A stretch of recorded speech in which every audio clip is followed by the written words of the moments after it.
All right. Welcome, man. We are episode 7. Episode 7. 7. Did you ever think we'd make it this far without our wives being like, hey, man, no more? No, I thought they would ex-nay this earlier on. Yeah. I thought this was not going to last this long. Will, did you think it was going to last this long? Well, why do you think I'm at home? No. But no, I didn't. We are joined here on episode 7. We are calling this the Facu episode because Facu is number 7, and I thought it'd be fun to say Facu quite a bit. Yeah, Facu. Yeah. Facu. Yeah. And we are here with our special guest and great or the greatest camp counselor ever. He's up there. He's up there. You guys, he's a good ultimate frisbee player. He was. I don't know if you knew that. Zeke, do you still get up and down the ultimate frisbee field from time to time? I don't. I've traded in ultimate frisbee for disc golf. Unfortunately, it's more my speed these days. Yeah. I still very much enjoy it. I just can't find enough people to play. Really. Oh, just hit us up, man. Oh man, we'll play 2-on-2. that'd be hilarious. We'll wear ourselves out in like 5 minutes. Be like, all right. So our special guest is Ezekiel Villa, my man. That's it. Yeah, I'm so happy that you're here, man. I'm glad that you hit us up and was like, hey, I've been listening. Yeah, thanks for having me, guys. It's a big honor. I've been listening. I've been following the Nuggets, and I figured, why not bully myself into a little guest spot on the episode? So yeah. Good episode it will be. It'll be good. Last question here, Zeke, as we do the intro. Do you have a favorite disc golf course in the area? So I usually play wide field. Aviary is fun, but there's a lot of trees. I'd say my favorite disc golf in the area, there's one in Denver that's really fun. And I can't remember the name. It's in Aurora. So figure it out yourself, you guys. Aurora. Zeke, would you, if we built a course, we've discussed about building a course at camp, would you come up and play and like pay to play when we're not having our camp sessions going on? I would be there every week. I miss that place immensely. So count on it. We would not charge you, Zeke. No. It was more of a hypothetical. It's a hypothetical. Like, We've discussed it. We've had several people who play disc golf be like, you could charge to have people play here. And obviously we wouldn't do that during our camp, but like all spring and all fall, we could have something going. If you build it, they will come. Yeah. Well, how you doing, man? Are you okay? Yeah, I'm doing all right, man. Okay. Like I was telling you guys via text, I didn't get drunk last night, but I had a couple. They said whiskey was a decongestant. Not a good idea. In moderation. I had a couple, but I'm doing okay. I'm on the tail end of a cold, but it's in my chest, so it's all the coughing now, right? I don't have any of the runny nose or sore throat, but just that's good. How was your hot dog? Costco hot dog, yeah, super. I don't know if you guys knew that, but that's supposed to help you get through a cold. Hot dog from Costco. Well, there's a lot of people with colds these days. Are you gonna get? I don't. Look, maybe okay. Well, I don't know if I have the Rona. I haven't been tested. But maybe this is just karma for me giving MPJ some shit. Well, we're glad that you are taking precautions today and not joining us live in the studio here in the 80909, the greatest Nuggets coverage. I can't do that. So we appreciate you, man, for taking it easy today and get well soon, my friend. This is going to be awesome. Episode 7, the Facu episode. The Facu episode is going to be a good time. You can't, Tim.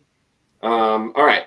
We want to start off with the Jazz game. If you guys have been watching this week, I was very disappointed in the loss.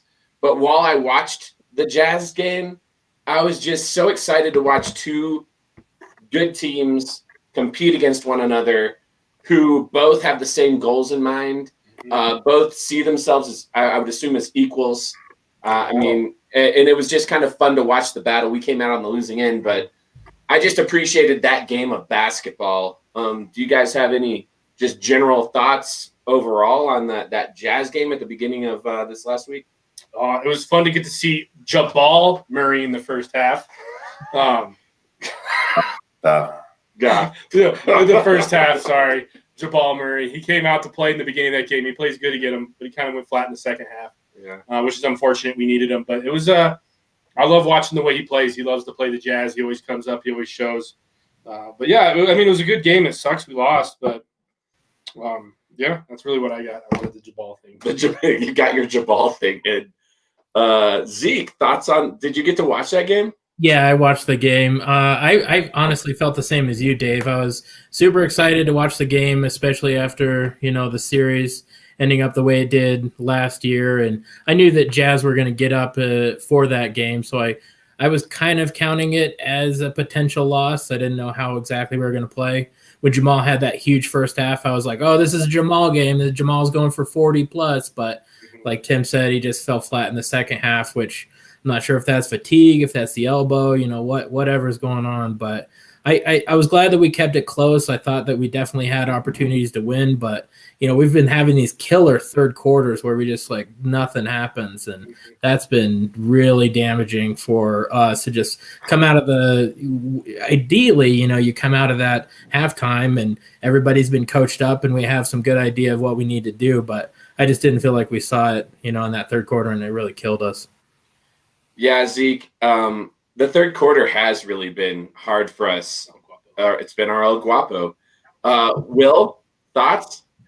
I think those games against the Jazz are finally becoming a rivalry. I think Malone and some other players finally acknowledge that it is kind of a rivalry.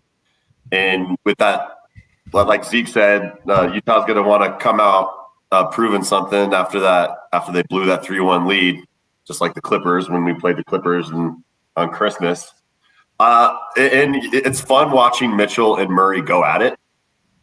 And just one of those teams that Murray seems to step up for, just like the Suns, which I'm sure, we'll get to that later. Cheers. Cheers. But, yeah, it was disappointing, definitely. Kind of someone who we have trouble with on the Jazz who you wouldn't really – think oh man, that guy, you're not worried about him, is Niang. Man, Niang always has good games against us. And I'm like, why? How the hell is George Niang dropping 15, 20 points, If I may, I really liked that savvy draft pick by the Jazz at the time. I like Niang's game. I think it fits really well in what the Jazz try to do. And, if you remember back to his Iowa State days, that guy was a baller, and he was a leader. And the Jazz are kind of following the Nuggets in that same draft sort of mode, and that is we may not take – okay, MPJ is the exception to this rule, but we are going to take guys who are leaders. Look at Monte Morris, right? Look at RJ Hampton. We're going to take dudes early that are leaders and are good people, good character people. And Niang fits that mold for the Jazz, and I love his game. And if he didn't play for the Jazz, I would be a fan of his. But unfortunately, he plays for the Jazz, so he can go, whatever, right? We struggled with Bogdanovich too. Or how do you say that? He was hurting us that game. Bogdanovich he's lethal from outside, and he was in that game. It was in the first half. In the first half, there's Bojan and Bogdan. I got the other one. I was saying the one who plays for the Hawks. Oh no, we're talking Bojan. Yeah, he was a killer for us against us last. He's a good player too. Same thing, Dave. Player you love to have on your team. Don't hate him if he's not. Yeah. Hey, I wanted to get your guys' thoughts watching the Jazz game. It was like the third or fourth time that we had Tony Brothers as a referee. Oh man. I'm trying to reel someone in on this. Tony Brothers? Anybody? Tony Brothers. I think him and Jokic absolutely hate each other. At least Brothers hates Jokic. I can't tell whether how Jokic, but I don't think he's too fond of him. I cannot stand the dude. He's been in the NBA a long time, but man, there's something personal going on with those two, especially. I feel like he always calls games, call it a homer bias or whatever, but I feel like the calls aren't always necessarily going our way. And Jokic, he's been better this year, except for there was one game where he was really getting upset. I don't remember who the ref was in that game, but I think he's been better about, not complaining about every call. But man, Brothers is just like, oof. I was disappointed to see Brothers. Let's just say that. Yeah, we never like it when Tony Brothers is on the squad. And I feel like for whatever reason, maybe they're trying to group certain officiating crews with certain like areas, because I feel like we've had the same officials numerous times, and Tony Brothers has popped up at least 4 times for us this year, if not more. Will, I know that you're a Tony Brothers fan. Oh, huge! Him and Rodney Mott, my favorites. So I remember there was this tee that he got against the Pacers when not Rodney Mott, when Tony Brothers was officiating. This was a couple years back when Jokic just lost it. And ever since then, and the Lakers one. Remember when he got that tee in the Lakers a couple years ago and he got kicked out? Yeah, they don't like each other. He lets Jokic just get nailed, which happened last night, by the way, too. Oh, it was every night. Like Zeke said, maybe some homer bias coming out here, but who also gets nailed too is Millsap. Like Brothers doesn't help him out either. So Brothers hates us. Sorry, Will. We were going to get to this later, but the officiating last night drove me bonkers. And I think when we talk the Suns game, which was a great game, we can get into that. But, man, my goodness, that was brutal. Tony Brothers has been doing it for a long time. He goes all the way back to Stern, when Stern manipulated things. Manipulation. Stern manipulation. So he goes all the way back to then. So he's still crooked. He's getting paid somewhere, or he's betting. He's doing something, Tony Brothers is. One thing about the Jazz game, and it was a great game, and I enjoyed watching 2 good teams go against each other and competing the way that they did. Is there a better division in the NBA right now than the Northwest? I mean, maybe what is it? Not the Northeast with the Nets and the Knicks and the Celtics. They usually want to say that. No, the Knicks are better. Get that out of here. I'm just giving you an option, man. I would probably say no, but I'm just trying to play. If I'm Dave, I'd say, let me play devil's advocate here. I'm just trying to. Isn't Toronto in that too? In that division? Those teams aren't playing that well right now, so probably no. That's a bad example. But I'm just throwing it out there. The Northwest Division is the truth, and what I like about it is you guys mentioned this about the Jazz being a true rival. Mm-hmm. What's been fun about being a Nuggets fan, as frustrating as it is all the time because we don't ever win it like an actual championship. What's been fun about us the last 2 decades is that Northwest Division. All of those teams see us as the best team, and they see us as their rival. Yep. And that's what makes these games super fun, because even when you go and play the Timberwolves, they're coming after you. Mm-hmm. And I don't know. I just love the fact that the Nuggets have dominated the Northwest for almost 2 decades, minus a few years there. And so, yes, do we have rivalries? Yeah, we have some true rivalries. We've got the Jazz now. I would say Portland is a real rivalry. Portland's a rivalry. Right? Sure. I dumped us in the playoffs. It's kind of fun to be in that position, although it has not brought us like championships. It's brought us a lot of Northwest Division championships over the last 2 decades. So that's been kind of fun. I feel like Minnesota is a rival now too. I mean, they've been one, with the whole Nurkic stuff, and now that they have Beasley and a couple of our players like doing some stuff. Obviously, no one's ever going to get mad at Juancho. Juancho's amazing. Can't ever hate Juancho. I only want the best for him. But I feel like no matter what, the Jazz, like you said, Minnesota. Even the Blazers, like we do have like those good divisional matchups where you can definitely see a rivalry going with some young talented players. You know who would fit perfect in our team right now? Beasley. Juancho. Oh, what?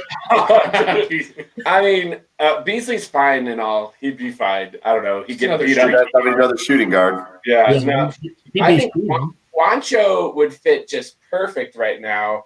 That's the one dude of all the moves we've made the last few years. That's the one guy I'm like, because he seems like a glue guy as well. And him and Jokic are really close. yeah, and he hits the three. He hits the three. He just seems like, man, if we had him on our team right now, I don't know. But He had his career high against us.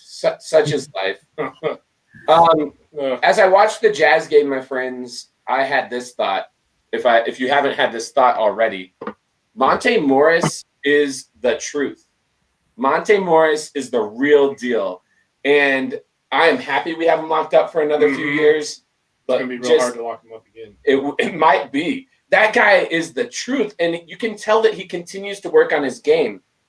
The three-point addition we kind of saw coming because last year he was hitting it at a decent rate. Mm-hmm. What we didn't see coming was his ability to get to the rim and, more importantly, finish at the rim. I would argue right now he's finishing at the rim even a little better than Jamal is. I would say he is, yeah. And he defends not quite as well. I'm proud of Jamal for stepping up his defense. I would say this year Monte's not defending as well as Jamal. But, dude, Monte Morris is the truth. We have 2 point guards, true point guards, on our team that could be starters basically anywhere in the league. I just wanted to get your guys' thoughts on Monte Morris. Monte's awesome. He leads the league in assists to turnover ratio, which is like, I think he has 9 assists for every 1 turnover or something. He was at 10. It's dropped a little bit. He might be at 8-1 now. But he, in times when we need him out there, we tend to turn the ball over. So it's nice to have a guy out there that leads the NBA in assist to turnover ratio. He's become solid. I'm so happy we locked him down before this season. Right. We're going to have to figure out a way to keep him in the future because that guy's going to want to go on to become a starter somewhere. He deserves it. He's that good. I just love what he does for our team. He plays well with the starters. He plays well with the bench. Him and Facu playing together has been kind of fun to watch, giving him a little bit of a chance to run a little bit more out of shooting guard with Facu at the point guard. So that's kind of been fun to watch a little bit to see his game develop and see how he's gone from just strictly a point guard, but how he can play off the ball a little bit as well. So I love Monte. And like Will said last week, he'll rub your shoulders. Was that a Facu reference? That was a Facu reference. Episode 7, Facu. You guys, thoughts on our boy Monte Morris? Go ahead, Zeke. I agree completely. I think he's 100% an NBA starter. I think the minutes that we get, I mean, we can talk about even last night's game with Phoenix. It's just huge to have a guy that can come in with the second unit or with Jamal and is doing all the traditional point guard stuff with all the ball handling. But he is just so good at just protecting the ball. He's got that 3 going. He's finishing at the rim. He's got to be like this in the conversation. If we can improve the record, he's got to be in the conversation for 6th man of the year. I mean, it'll never happen because like nobody even really knows about this guy. But yeah, 100%. He's huge. Even when Jamal's been having up and down play, streaky, like he'll have a night where he just cannot see the ball go through the hoop. Monte is constantly just like that guy who I never am nervous when he's handling the ball. I'm not ever just like, even with Barton, I'm like, Barton, don't take that shot, or don't like. Monte is not that guy. He has just been so solid for us. Yeah, dude, he's incredible. Will? I bought a Monte Morris jersey last week.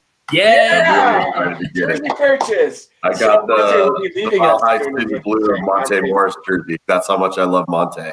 So what you're saying, Will, real quick, is that you're willing to see Monte go once you purchase the jersey of that player. Yeah, are you saying I jinxed him? No, that was my jinx. That's your jinx? That's my jinx. I'm the one that when I was buying jerseys, those players would leave us. So I haven't bought a jersey in years. Well, hopefully I didn't just give him the jersey jinx. But like you guys said, he's the glue guy. Like he's just so dependable. Like Malone said the other night, he's like, man, I'm so glad he signed that extension because he plays big minutes for us and we need him. He's a big part of the leadership on that second unit and why it's starting to come together. we were pretty hard on that second unit earlier in the season, and they're starting to figure it out. I think a big part of that is because of Monte and Facu. Facu learning how to play together. And and he's clutch. Like, that's the thing. Like what Zeke nailed it. Like, you're not worried when Monte has the ball. He's going to make the right play, just like Jokic. So I love Monte all day, and man, and he's starting to like Dave, like you said, he's starting to shoot the ball better. He's being more. He had a huge three last night. It's a big part of why we won that game. So I love Monte, man, and he's gonna. If we go deep in the playoffs or whatever success we have this season, he's going to be a big part of it. Yeah, 100% agree. Just happy he's on our team and he's our guy, and that we are super savvy in the draft. All right, time for a segment, a new one. We're going to call this one, There Is No Carol in HR. Yes. This is where you spout out your biggest NBA conspiracy theory. Since conspiracy theories are so big right now, I thought I'd hop on that bandwagon, see if we can just suck anyone in, anyone from Woodland Park or Florissant area who wants to view us here. Just anybody. We'll just talk conspiracy theories for you. All right. There is no Carol in HR. Tim, do you have an NBA conspiracy theory that you'd like to put out there? I've had this one for a long time, and I'm sticking with it. We had this thing back in the day called Stern's manipulation, which is pretty much where Stern was picking and choosing who he wanted to win certain games, which obviously back during that time there were refs, betting, and whatnot. Some will say Adam Silver is not doing that, but I strongly believe Adam Silver is doing that, because he was David Stern's right-hand man, handpicked by David Stern to be his successor. And so it's no longer Stern's manipulation, it's Adam Silver's manipulation.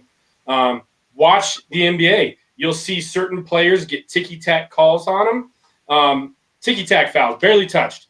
LeBron James is a good one to get. James Harden, Curry, they always get them. And then you look at Jokic's arms after a game and they're red and bloody, and that dude never gets fouls called. And, that might be part of the small market thing, but there's more to it than just being a small market city, because small market cities are key to the NBA and their success, because you're bringing in those other viewers. So I really think Adam Silver has his fingers in the NBA a little bit too much, and he's a little puppeteer back there, and he's controlling things, making sure certain teams are in certain positions and whatnot. And so it's no longer for me Stern's manipulations; it's Silver's manipulations. There is no Carol in HR. Will, do you have a conspiracy theory? Maybe I think it's a conspiracy theory, but maybe it just shows how much power players have.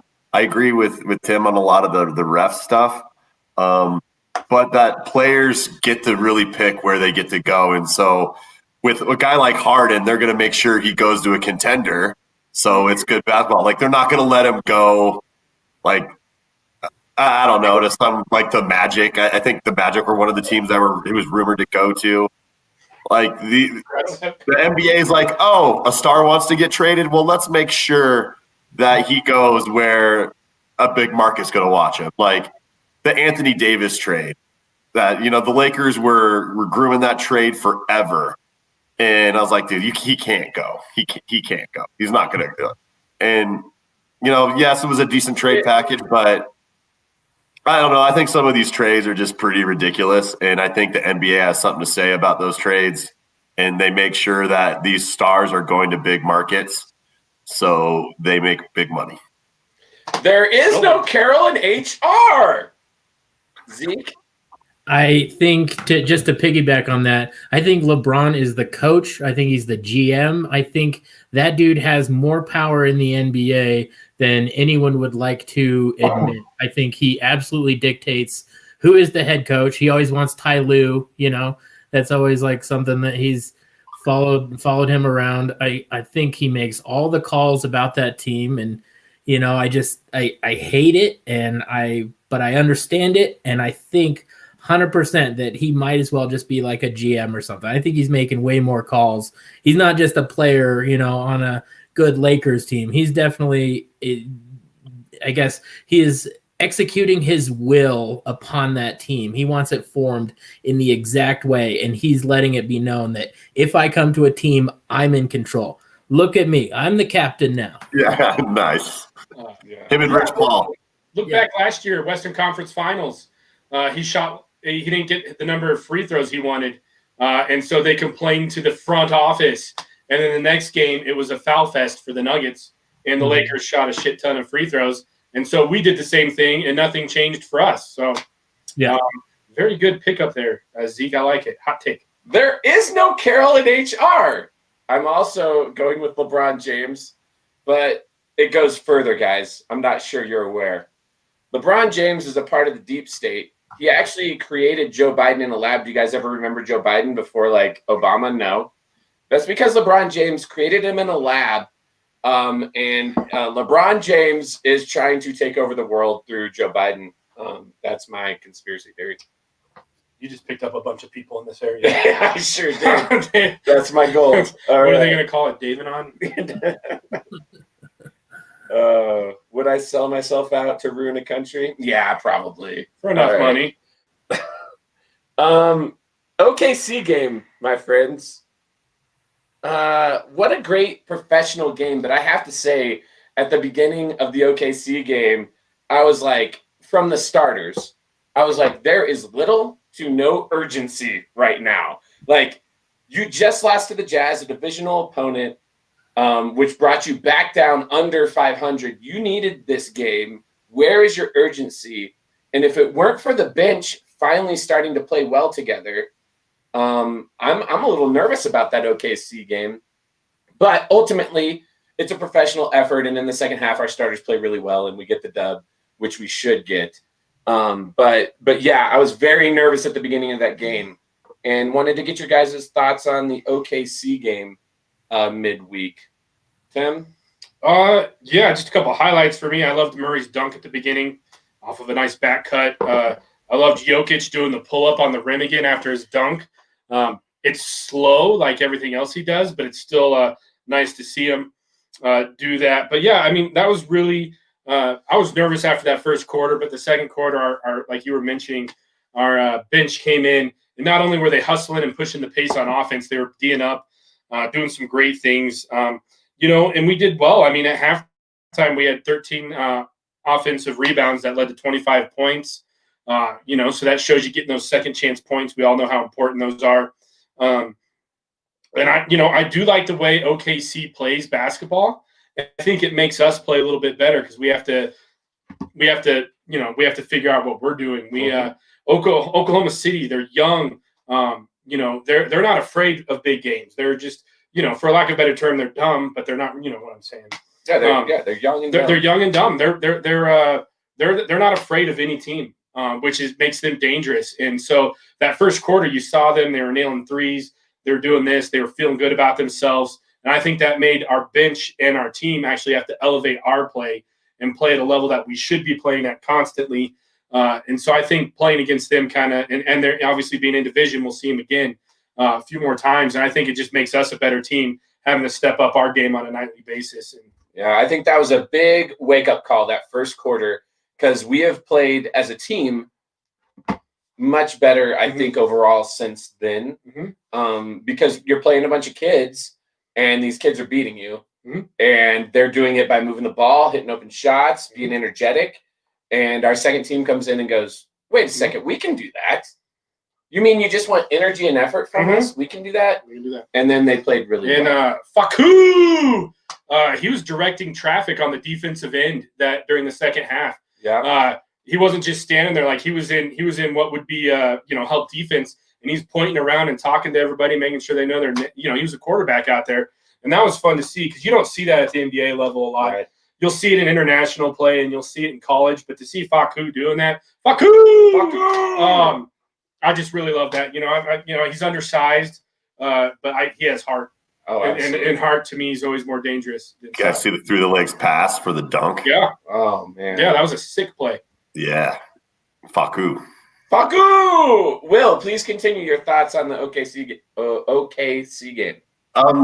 something I'm really glad to see because he didn't do this earlier in his career is when they can't defend him, he scores. And what I mean by that is Yoke. Like that Roby kid had heart, and I think he played hard. But I mean, at first I was like, Yoke, are you not gonna just destroy this kid? Like, what's going on? And then Yoke was just getting rebounds and doing what he does. So I was happy to see that because in the past on teams that like where they don't have anybody who can match up with Jokic, sometimes it's frustrating to not him be more aggressive. So for him to almost get another triple-double, which I know he's pretty much averaging one, that made me happy to see.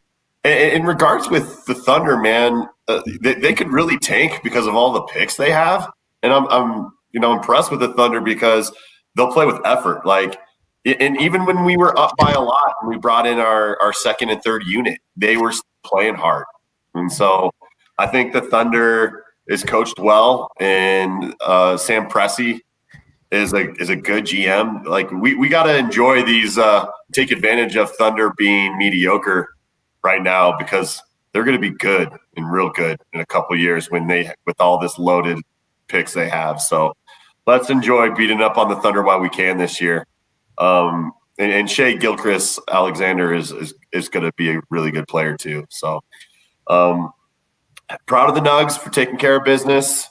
And like they've said, that second unit is starting to figure it out. So that was such a big part of, and is a big part of if we're going to be successful. So to see, and I was happy to see that bull dunk. Man, that was sweet. Where he just straight up he's so small. Okay, then it's time out for another segment. Bull Gadget Arms. That's mine. That dunk. I think we're all You didn't ask Zeke about the Thunder game though, man. No, I know. Yeah, Bull, dude. It was a perfect time to put in Bull Gadget Arms. Yeah, You're right. Bull Gadget Arms. We're gonna get to Zeke. Are we all in agreement that that's our Bull Gadget Arms this year? Yeah. Oh yeah, good segue. Get to that ball. It looks like he could have dunked if that rim was like 11 and a half feet. Like seriously, like he's just that tall. It's incredible. His arm looked like Jordan's arm at the end of Space Jam when he's just coming down and just stretches it out. I mean, that's what that dunk reminded me of, Space Jam. Yeah. Right. I think that game was huge. Obviously, Lou Dort did a good job on Murray. I'm not sure how much was him and how much was Murray just, again, having a down night. So that was kind of disappointing, but I was really happy with the bench and the kind of minutes that we got. If we could have those kind of minutes coming in for the bench, where we're destroying teams so much that the starters don't even have to play in the fourth quarter. I mean, that's huge. You look at the minutes that Joke and Murray are playing. I mean, these guys, they played like 40 minutes last night. Obviously it's overtime, but this is going to add up. They had two really long series in the playoffs, 2 months off, and obviously Murray's still hurt with that nagging elbow injury. I think any time that we can get a good lead like that, let the starters sit and rest and get some good minutes from the bench, that's going to be huge for us. So, yeah, I was really pleased. You bring up a very important point that I think we all need to reiterate, and that is the minutes that these dudes are playing. Playing a lot. First, Jokic. I get that he needs to play all the time because of our plus-minus with him off the court. Mm-hmm. It's pretty brutal. Like, I understand why he's playing so many minutes. The good news is he's slimmed down. He seems more fit. He seems ready to take on the season. But even early on, I said this in previous episodes, you got to get him off the court from time to time, right? He can't play the whole game. More importantly, Jamal Murray is obviously, and last night was better. So maybe his mental state, he's like overcoming, but he's still not shooting well. He got to the rim better last night. Mm-hmm. But he's injured, man. That elbow, wrist, whatever it is, it's his elbow, I think, is bothering him, right? And I'm of the camp, if we could choose a camp to go with here, I'm of the camp that you rest him now, right now. You have Monte Morris. Monte Morris is a great fill-in. Mm-hmm. He can run the offense. He won't play defense quite as well, but he can run it, dude. Sit Jamal, let him recover from this stuff for the next week or 2 weeks or whatever. I mean, Jamal likes to fight through injuries, or Jamal's always injured, or Jamal's a drama queen, which might be part of the problem. Did you guys see him rip off his elbow? Like, you're just like, really, Jamal? And then miss a shot. He missed a shot after that. I was like, yeah.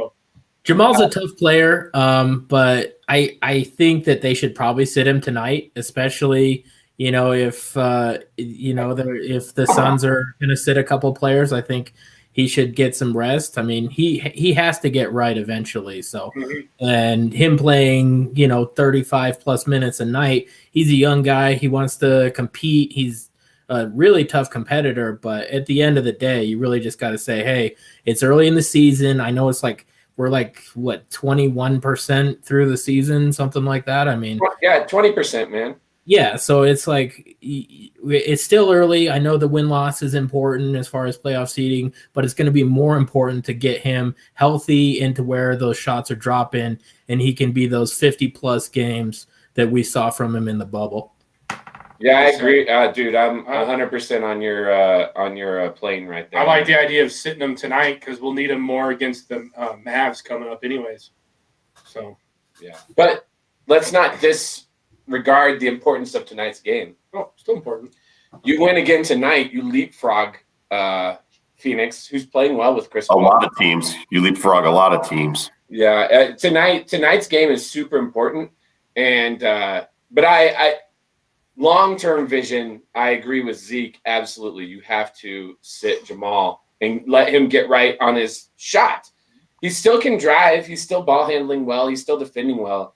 His shot is definitely off, and that's got to be an elbow issue. And maybe once it's fixed. But I will say this: the shot is off, but he's and Malone talks about this a lot. Is if you can't score, what else are you doing to help the team? Yeah, he does a lot. He's been rebounding well lately. He's committed to that, that aspect of his game. Like I think he had in the last couple of games, he's had like 8 or 9 rebounds each time. He had 7 assists last night. 19, 7, and 9. Mm-hmm. So we're not seeing the confident Jamal that we're used to.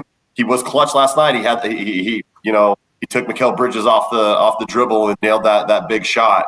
So I agree. Like, let's let Monte and Facu play more, and let's let him get some rest. And maybe that means RJ Hampton gets some run with the second unit. Hey, maybe more Facu. It's just if we continue to run Murray and Jokic into the ground, it's going to be a first round exit because they're tired. And they when we played Golden State a while back, they said how many games rest that Golden State had versus we had, and it was like triple what we had, almost. So we're again, but the Lakers are dealing with that. The Heat are dealing with that. Celtics are dealing with that. It's like we're the only team who didn't have rest, and we're younger. But let Murray heal up. I like Zeke's idea of maybe we sit him out a couple games and just heal up, man, because those lingering injuries are just going to affect your whole season and you're never going to get right. Yeah, I feel you, man. Oh, go ahead. No, I was just going to say one last thing. It was a good team win. We had 7 players in double figures. Mm-hmm. We finally shot. We didn't shoot a lot of free throws, but we went 13 for 14, which for us has been a struggle fest. So, 48 points off the bench as well. That's where I wanted to take this real quick, if you guys don't mind. That game seemed to be a big breakthrough for our second unit, who had off and on played okay, then not well. But in that game against younger players, they seemed to really dominate and take control of the game. And I think they've kept at least a steady presence. They have with that second unit, even though JaMychal Green has sort of fallen off on his 3-point clip. Mm-hmm. And, you would think if he's not making the 3 anymore, that second unit's not producing as much. Who has stepped in and stepped up? PJ Dozier. PJ Dozier, the last 3 games, has been incredible. And I didn't think I'd say that. Mm-hmm. He does a lot of things well defensively, but to watch his offensive production kind of flourish now the last few games is amazing. If he continues to play the way he's playing, you don't need 10 points from him. But if he gets 5 to 8 points, get 8 points a game from that dude, good things are going to happen. I've really been proud of the way PJ Dozier is playing in the second unit. Is really doing some good things right now. Does anyone else have thoughts on the second unit, or shall we move on? Just to quote Jokic, they won that game because of the second unit. Mm-hmm. Yeah, real quick, I just 100% agree with PJ Dozier. Like, he has improved that 3-point. He's still a big defensive presence, and he's getting some tough rebounds. And he was the type of player where I was worried that he was trying to do too much, like trying to create his role as opposed to just playing his role. And I think he's really settled into a nice spot where he can just know what needs to be done. He's not trying to force shots. He's taking open looks, and he's converting. So, yeah, super proud of Dozier. Yeah, he's been an X factor the last few games for that second unit, dude. One last thing from the OKC game, if I may. I don't know if you guys caught it.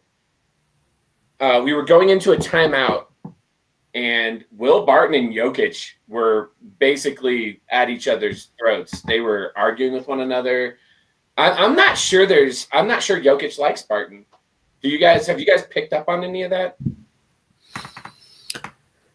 I mean, I saw the same thing that you did. I don't know, what their deal is. I think Barton, if I had to pick one person who doesn't quite fit in with the locker room, it might be Barton.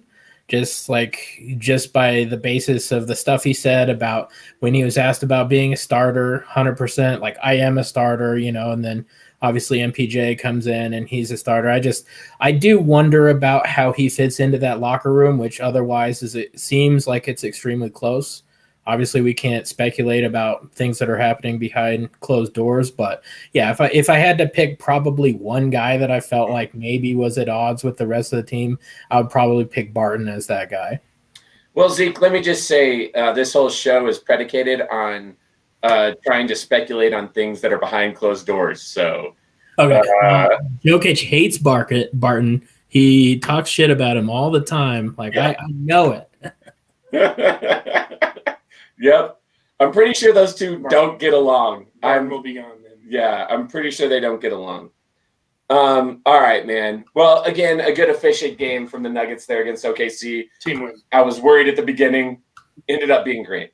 And then we can talk last night, but not before another segment, which is I'm not overreacting. You're overreacting. Zeke, this is a segment where we overreact about things, whatever they are. Will, would you like to start us off? I'm not overreacting. You're overreacting, and you guys are going to disagree with me. JaMychal Green should start over Paul Millsap. I think it's about time. Millsap's playing great. They're both playing better. I know that you guys are going to completely disagree with me. I think next year JaMychal Green's going to be the starting power forward, so we might as well start getting more minutes with Jokic. I think the team can actually be better with JaMychal Green. Defensively and offensively, Millsap's been playing great, so this is kind of silly. But I'm not overreacting. You're overreacting. JaMychal Green needs to start right now. All right. Zeke? I mean, just real quick, I actually agree with that take from Will. I think that although Millsap is doing some good things, I think he tries to force the ball too much, specifically in the paint. He's trying to force it up when he's not going to get the call, like whether it's a foul or not, like he's not getting those calls, and just like flailing and throwing the ball away is doing nothing to help the team. I think JaMychal has shown he's a quality 3-point shooter, even though he might not be exactly where Millsap is, but I think he adds a lot more dimension to it. So I'll agree with that. As far as I'm not overreacting, you're overreacting. I'll say I think that not only does JaMychal Green need to be starting, but I think Monte could easily be starting over Barton, perhaps. Like, I think that I think that Monte has been great, and I think that Murray specifically is better when he doesn't have to do the type of stuff that a traditional point guard does, when he can move off ball, when he can take those spot up threes. I think that it's possible that if we were playing that two-guard rotation with Murray moving more towards the shooting guard as opposed to the traditional point, I think we'd have some good success, and I think that Monte has proved that. So it's never going to happen, but I'm not overreacting. You're overreacting. Yeah, that's right. Nice. Zeke nailed it, dude. Yeah. I knew he would. All right. Tim, I'm not overreacting. You're overreacting. I'm not overreacting. You're overreacting. We are wasting Jokic's hot MVP start by only being 8-7. Yeah. We're just wasting it. He's not going to be in. He is the MVP of the league right now based on statistics and playing percentage above replacement. But by going 8-7, we are wasting that dude's MVP. Yeah. I'm not overreacting. You're overreacting. Yeah, I'm not overreacting. You're overreacting. My boy Worm was here, and he just was like, Green's the man. I will disagree with both Will and Zeke on the Millsap thing, and we can talk about that later if you guys want to. I'm not overreacting. You're overreacting. Nikola Jokic is the greatest center ever to play the game of basketball. Ever. Better than Wilt. He's well better on his than way. Kareem Abdul-Jabbar. They go, ooh and ah, when I hop in my car, people treat me like Kareem Abdul-Jabbar. Yeah. All right. No, he's heading in that direction. He's heading in that direction. Oh, my goodness. For real, though, averaging a triple-double. He's had a double-double in every game. Oh, man, he's just 15 to amazing. 15, yeah. And you can't be mad at him when he turns it over a little bit from time to time because everything else he does is just perfect. And what makes it cool is he doesn't seem to really force it. He knows when he can dominate a dude in the post. He knows when he can hit his outside shot, which is not going down right now, but it will again. The guy is just incredible. I mean, people are starting to play him to pass, which has just opened him up to scoring. Yeah. Which is awesome. So oh, man. he's quickly becoming a deadly. He's Deadly. That may not even be an overreaction. That might just be the truth. But we are wasting his start. Okay. We are sort of wasting his start. You kill me. You're funny. Oh, man. Will, do you have something to say? No, you just make me laugh, Dave. Just make me laugh, bud. Facu! I know. I thought we might get a Facu. I'm not overreacting. You're overreacting. I thought someone would say Facu needs to get more minutes and that he could be averaging like 10, 10, and 10. No. I didn't know it was the Facu episode until I got here today. But I already had that Jokic one in there. Facu is the wild card, though. He's fun to watch. I mean, something is going to happen. You know what I mean? Like something will happen. He plays with heart, and that's fun to see.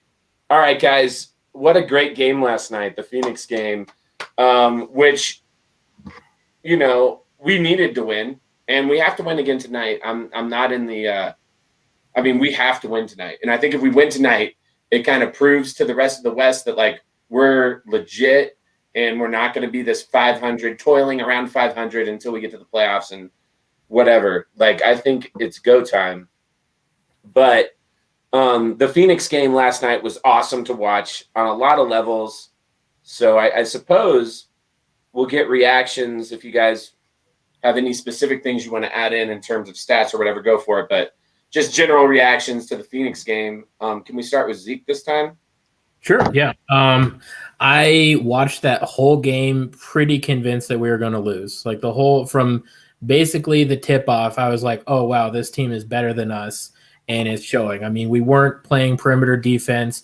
It was like they did whatever they wanted to do in the whole first half, whether we're guarding in the paint, then they kick it out and hit an easy three. I mean, I was just so disappointed with our defensive effort, especially after I felt like we'd made, some progress in that area. That being said, that second half and specifically the overtime was huge. I mean, you can't say enough about exactly how much the second unit did as far as righting the ship, as far as like, let's not panic. Let's just, keep plugging away. Obviously, I think that I thought that Jokic was going to just have his way with Ayton, but Ayton looks really like a quality player. Like I was really impressed with his play. But overall, I thought it was a really important win. I thought it was finally the dagger that we needed in overtime. I mean, that's been something that has been kind of a problem for this team, and that we can't just like close out a game. So it was nice to see us just really give that effort, close out a game. And I feel like something happened at the second half where we just decided like, okay, this is an important game. Let's turn it on. Will, what's that stat about us in close games with 5 minutes left? Before last night, we were 1-6 in games decided by less than 5 points. That's right. And then I got to get the stat from previous years, but we were over. I think it was like you flip it, we were like 7-3 or something like that. So we're not winning those close games. Like the last time we played the Suns, it was a close game and we lost it. So it was refreshing to see us win one of those close games again. So that's what got me pumped. I was super frustrated at the end because that goaltend. I didn't watch the ESPN. I didn't watch the ESPN broadcast. I watched the altitude broadcast. So, but man, like they even signaled it. They're like, "Oh, we're going to review that," and then we go on for 2.5 minutes, and then there's finally a dead ball, and then they don't review it. It was clearly a goaltend. Ball was not off the rim. That's why Jokic was waiting. Like, you think Jokic is just going to let Mikal Bridges come in there and tap the ball, and he was like watching it. Yeah, he could have boxed him out a little bit more. Maybe would have got a foul if he extended his arm out. But, oh, man, I was so mad. I was so mad at that because the game doesn't go into overtime. And then I saw some Suns fans complaining about the call that got reversed when Booker nails Harris. I'm like, oh, what a flop. I'm like, dude, that was a good. I'm Malone's getting better at those challenges. We're starting to win some challenges. That's been nice. So that made me happy because Booker was all like, what, like thought he was all tough, and then they reversed it. So that made me happy. Big win, man. And talk a little bit about the Suns. Mikal Bridges and Cam Johnson, they got some good wings who can knock down shots, man. Particularly Bridges. Bridges knocked down like 5 threes in the second quarter. It's like, please guard him. We're really bad at defending the three. But in the second half, you saw that Nuggets energy, that maybe some playoff energy, being like, guys, we gotta defend. We gotta run shooters off their spots and make it tougher on them. And they did, because we started making those runs. We dominated in the paint, guys. I think we had 80 points in the paint last night. We did have 80 points. 80. Most we've had all season. So that was exciting to see. And I'll say this last thing, but before we went into overtime, I was really upset that we're not in these close games to get back to this 1-6. Why aren't we running pick and roll in the last 10 seconds with Jokic and Murray? Wow. Why we gave it to Barton? Like, again, you know how much I love Barton, but I was so mad at that last possession. I was like, what are you doing? That was my comment to Tim, actually, was Jokic has to touch the ball. Yep. I mean, he has to touch the ball. It's like, what are you doing? I mean, just even on that like slow roll where you give it to Jokic, he has that float game, man. Just give him the ball with those last like 3. And Jamal can make clutch shots too, but good shots happen at the end of the game when they play their 2-man game in the last 10 seconds to win a game. Yeah. And then I just didn't like you gave it to Barton. I was like, what? You didn't want the ball? What's going on? Am I the only one, or does Cam Johnson look like he came out of Whoville? Yes. Yeah, he has a small nose. That's hilarious. He does look like he came out of Whoville. That's a good point. Thank you. Tim, your thoughts on the game? Oh, man. A lot of emotions, a lot of ups and downs. Definitely felt like it was a must-win. Will mentioned I was proud of our boys for getting 80 points in the paint. That's always huge for us. It was good. It was good. There was frustrating moments as always. I'm not a big you got to respect his game, but I'm not a big CP3 guy. Going back to when he played for the Hornets in New Orleans, it was a flop machine against us in the playoffs. Still bitter. I guess I hold grudges. I should work on that. Yeah. But overall, I mean, I thought it was a good team effort, good team win. Our bench was playing well there for a little bit. Then they started bringing their starters in, and we held our starters out for a little bit.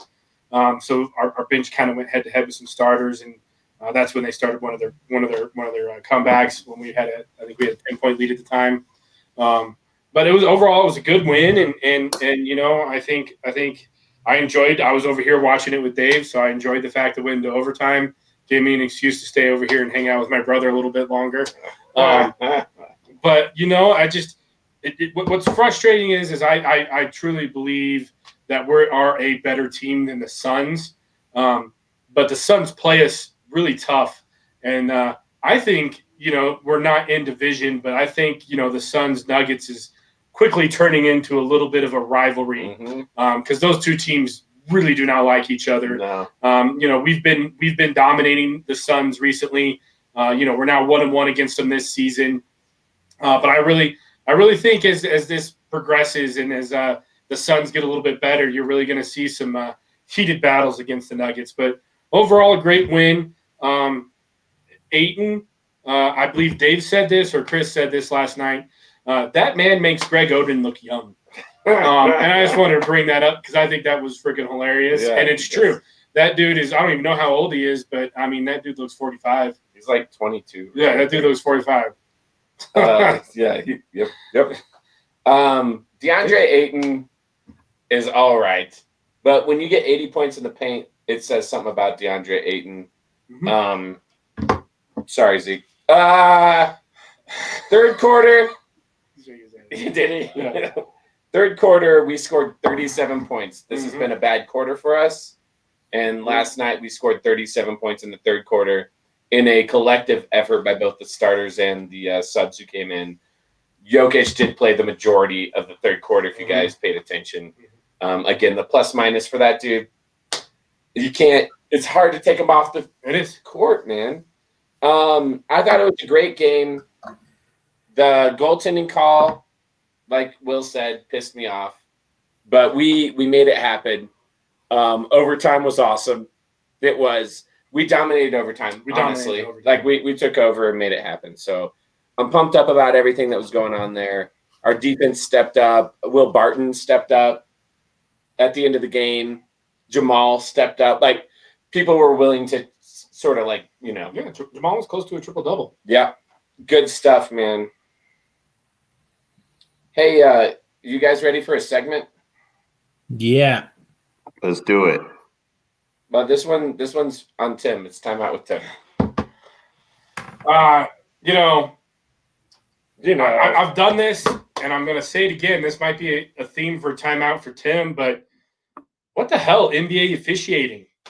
Last night was terrible. Yeah. Did you see? It was bad. I mean, it was exceptionally bad. Oh, dude. Like, Jokic is getting hacked and destroyed, and then on the other end, they blow the whistle for a ticky-tack crap. At the end of the game, you look at Jokic's arms while he's giving an interview. They're red, they're cut up, they're bleeding. Yeah. And I'm like, holy shit, how the hell are you missing all this? Yeah. It takes me back to when I coached and I picked up a basketball and showed a ref the difference between a ball and the arm. And I really think, these officials suck. I mean, I don't know. I just making no sense. I'm just rambling at this point, but they got the Gary Harris call correct. That dude took 2 elbows in the mouth. Oh, yeah. He was bleeding. They blew. Will brought it up several times. They blew the goaltending call. That crew last night was Bush League. I've been watching a lot of college basketball just because, it's just something to do when there's nothing on is to watch some good basketball. And I was watching Connecticut and Creighton today, good game. But they actually officiated the game. People flopped. They didn't blow their whistle. They called actual fouls. They called traveling. They called carrying, which is something the NBA doesn't even give a shit about anymore. But NBA officiating is terrible. It's sad. This won't be my last NBA officiating rant for this Bros on Nuggs. I guarantee it. But when college officiating is better than the highest level of officiating at the greatest league in the world, and I guarantee you, FIBA officiating is better. When you watch international, they do a better job of officiating. You watch the Olympics, they officiate. So we have the greatest league of basketball in the world, and we have the crappiest officials, and it's sad. That's Time Out with Tim, brought to you today by Out of range. Out of range. Out of range. Brought to you by Outer Range. It was kind of exceptionally bad. It was terrible. It was really bad last night. I mean, Jokic was getting hammered, dude. Like, just in the paint, they were not allowed. They would not call anything. It was Nothing in the paint. exceptionally poor last night. He had one free throw last night, guys. That's it? One free throw. That's the stat. One free throw. Yeah, pull it up right now. One free throw. Holy cow. Oh, my God. That's unacceptable. That's unacceptable. That dude deserves some love from the officials when he's not getting fouled, let alone when he's getting fouled. It's just terrible. And I blame Adam Silver. It goes all the way to him. Zeke, are you gonna try out to be an NBA official anytime soon? I did some soccer officiating when I was about 13 or 14, and judging by parents' reactions, I was very poor at my job. So I don't think I'll be trying out anytime soon. That being said, I'm confident I could do a better job. 100% agree, Tim. This is ridiculous that they wield this kind of power and get so many things wrong consistently. And you hear like it's the fast pace of the game, or it's not that. Like, there's ways to improve the officiating, and the fact that they have the whole like review process. I also think that you should get more than one review. So I agree. That was one of your points on the previous podcast, Dave. I 100% agree. I think that there's a good. Dudes agree too. Yeah. So You said last night, I was like, "Hey, Dave came up with that idea." Yeah, 100% agree. Yeah, last night was exceptionally bad. How do you when that goaltend happened because it was a made basket? They counted as made basket, and you signal to that you're going to review it. Then just stop. There's like 2.5 minutes left. Just stop play. Call a ref timeout. Say, we need to check that. Yeah, and it wasn't like a significant basket. Situation. Like, they could have stopped and checked. It wasn't like if it's the first quarter, second quarter, I get it. Maybe even third. There's only going to be so many possessions left in the game. You need to get the score right. Stop play, look at it, get it right. I was so mad. I thought we were going to lose because of that shit. Well, what's sad is the way the game was officiated made the game a little bit closer than it probably should have been, and almost blew the game for the Nuggets. And I don't know. I just hate when officials think people are there to see them. Nobody wants to see them. I also wonder sometimes if they're just in awe of the athletes around them and get distracted by like, holy shit, did you just see that play? right. Like, oh my God, that was awesome. Oh shit, I forgot to blow my whistle, but I got to run down here. Yeah.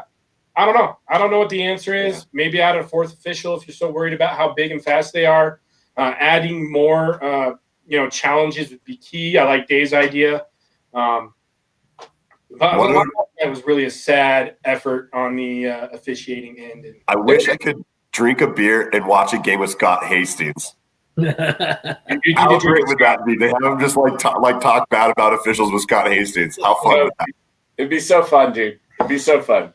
It'd be like almost transcendent in a way. Like, is this heaven? No, it's Colorado. It's Colorado. Dude, just come on, man.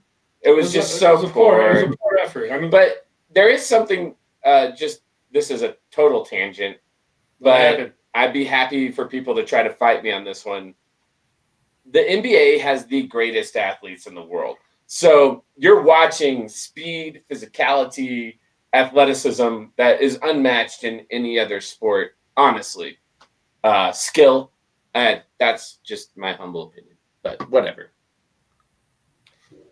Fundamentals. Will, do you have a fundamental this week? Oh, no, I'm just going to repeat my, box out and close out. So I'll let you guys go. I couldn't see any fundamentals that need to be attended to from the last couple of games. You guys see any? Yeah, I saw one. Zeke, do you have a fundamental? So I guess if I had one, I noticed that sometimes it's okay to carry and then other times it's not. Like, I noticed a lot of that. So, that's just like one of the things where it goes back to the refereeing. Like, can we at least just get like some consistent refereeing about that? Because I'll see carries and then like all of a sudden it's it's called and then I see it like 3 more times and it's not a big deal. So that's my one thing. Everybody carries. We carry. They've given up on that rule. Yeah, pretty much. My fundamental is stop the ball. Yeah. Stop the damn basketball. Like you grow up playing basketball, you're taught, regardless if it's your man or not, to stop the ball and let your team catch up so you can play defense. This happened in all 3 games this past week. It happened in every single game where we didn't stop the ball. And it's real frustrating because it's a simple fundamental. Just beat a man to a spot, slow him down, let your team catch up. We do one of 2 things. We let the guy blow right past you for an easy layup, or you take a ticky-tack foul, which is how Jokic typically gets into foul trouble. But, yeah, stop the damn basketball. Yeah, dude, my fundamental this week is going back to JaMychal Green, and once again an outlet pass that went awry. He did a bounce pass, outlet pass after a rebound. No. Yeah, it was taken away. Yeah, if you were curious, it was. I got a good fundamental that Jokic does as a rebounder. He doesn't bring the ball back below his waist. He always keeps it high, like all those tap-in tips.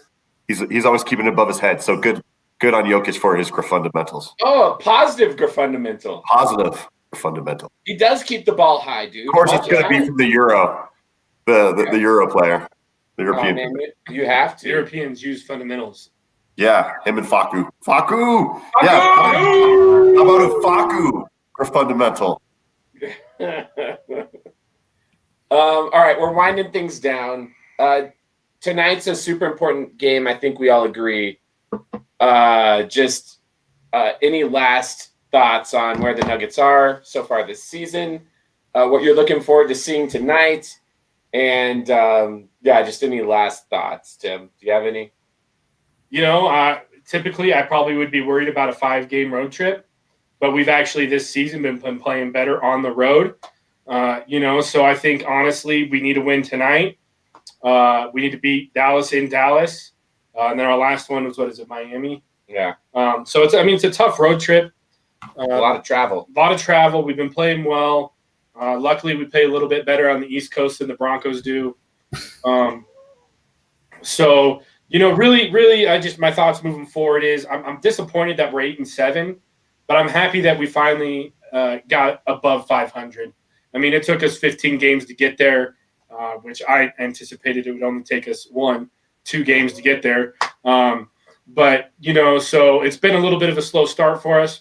But I really do feel like we're starting to hit the ground running. Our second unit's starting to play better. We're starting to throw different matches at people, and we're kind of figuring out all the talent we have on our bench. I think we're in a good spot. 8-7 is not where we wanted to be at this point in the season, but overall, with how we've played, I think we're in a good spot.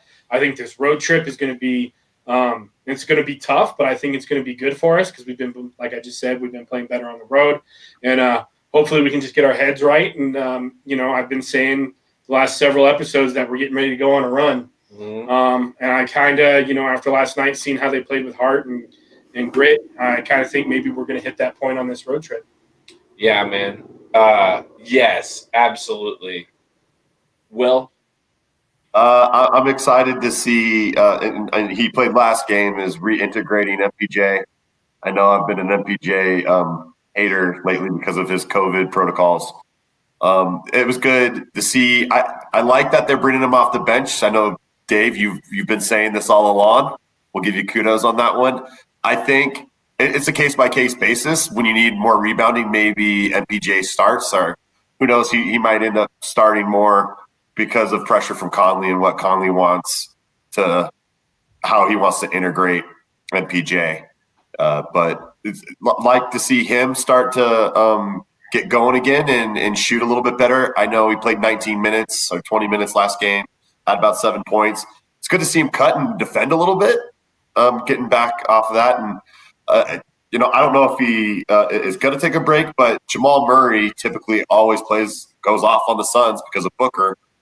Be nice to have a atomic game from Murray, but I kind of also agree with Zeke. It'd be with his injury. Maybe it'd be nice for him to get some rest. So another big game. We need to we need to take this game tonight against the Suns. The Suns are going to be pissed off about last night. So I like these back-to-backs because it's kind of like a playoff series. So it's cool to see. And I think tonight's game is going to be entertaining regardless of if we get the dub or not. Yeah, Zeke, go for it, man. So I definitely think that it's going to be important, like you said, Dave, that we win this game. I mean, when I'm saying like they might want to sit Jamal Murray, that's with the understanding that Booker might be out. I'm not sure if that was a hamstring or whatever happened, but if Book's out, I would certainly say you might want to look at sitting Jamal or just playing him short minutes. Overall, super important game. I mean, this is going to be the tiebreaker.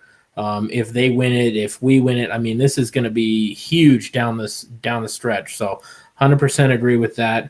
I just say that overall, super proud of this team. I think that we've kind of been finding our way. We're, right around 500, but over the last 10 games, we're 7-3. So, we're trending that right way. We haven't had MPJ. We haven't had for those first games, we didn't have Green, so we didn't know how much he was going to add, And so I think overall, we can understand that this team is maybe a little bit better than the record, but they've certainly earned their record. And I think that overall, this is a team that is ascending, not descending. So I think we have yet to see the best. Obviously, Jokic is playing lights out and has been. I mean, MVP caliber player for sure, but the record is going to depend on that. We need to improve on that record. So if we can come out of this road trip 3-5, I think that's a win for us. And yeah, that's where I'm at. I think we're got a ton of talent, just need to put everything together and see some of those shots finally fall. Yeah, it's funny you say shots falling because we're actually shooting really well statistically. But Jamal's not. You know what I mean? We only shot 20% from beyond the arc. We killed it in the paint, but last night, that we can look at those kind of stats and it's great to have points in the paint, but I mean, at some point we have to get that shooting going from beyond the arc, because the fact that we won shooting 20% against the Suns is pretty nuts. Yeah, dude, that's a great point, man. Great point. I mean, to go off what you were just saying, Zeke, they shot 38% from behind the line to our 23%. Yeah. I mean, overall, we shot 51%. They shot 50%. But behind the arc, that's our killer. And I think that's been an issue for us for a while is a constant three-point threat. Mm-hmm. So, I mean, I'm glad you brought that up. I think it would be great if we could get into the trade market for a guy who could shoot threes. Yeah.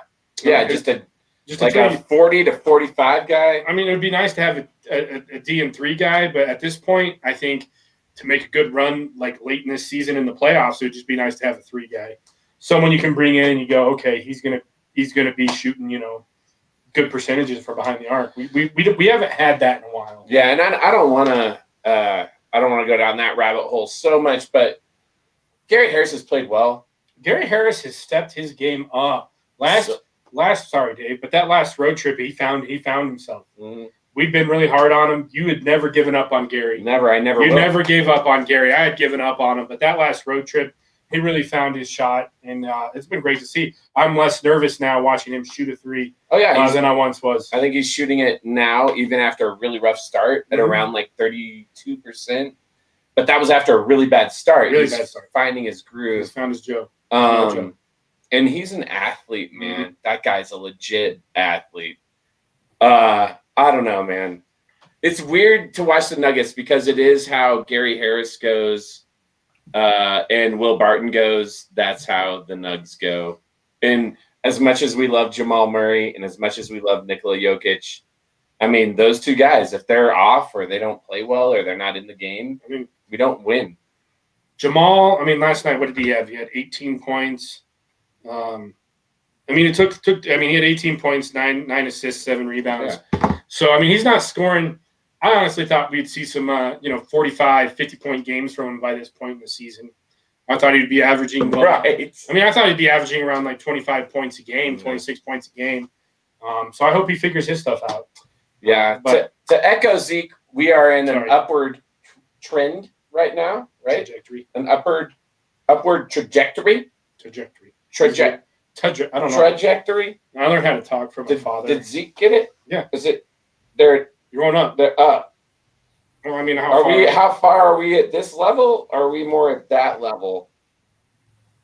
Zeke's like, right, barely. It's a slow.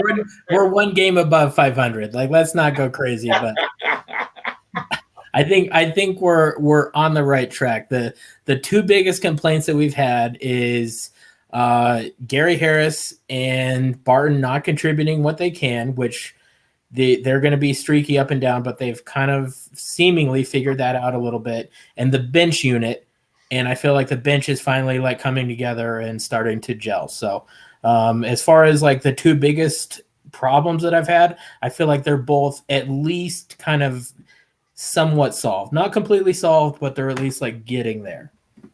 Zeke, would you consider yourself a good squash player? I'd consider myself a below average to extremely poor squash player. Well, I can't wait to play squash with you because I am poor.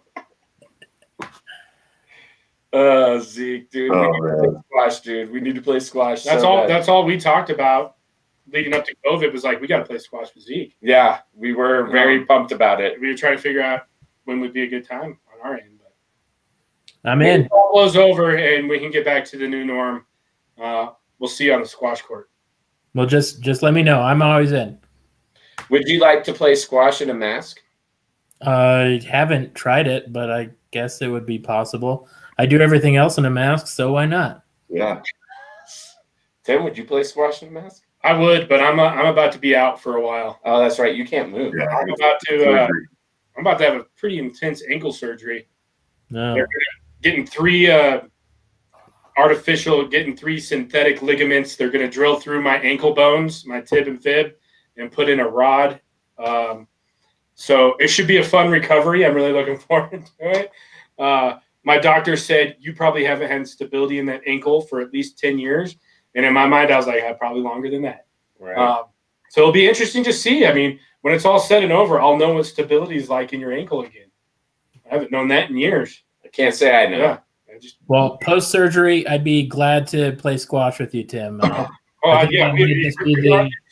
That might be just the type of matchup that I need is somebody extremely hobbled after a major surgery.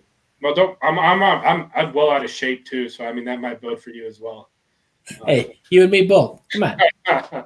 But hopefully we can get together too, just in general, regardless if it's squash or some beers here in the near future. Zeke. Word. Super. Hey, you guys are awesome. Will, I hope you have a swift recovery to your illness. I'm doing good, man. I'm on the tail end. The hot dog helped. Sure. Zeke, it was awesome to see your face, man. Yeah. Yeah, it was good. I thank you so much for having me on. I really appreciate it, you guys. I follow the podcast. I really appreciate any kind of nuggets media that I can consume. So I'm glad that you guys got this going, and I welcome any and all invitations to be a guest in the future. So let's all watch a game together when we can. You'll be back, Zeke.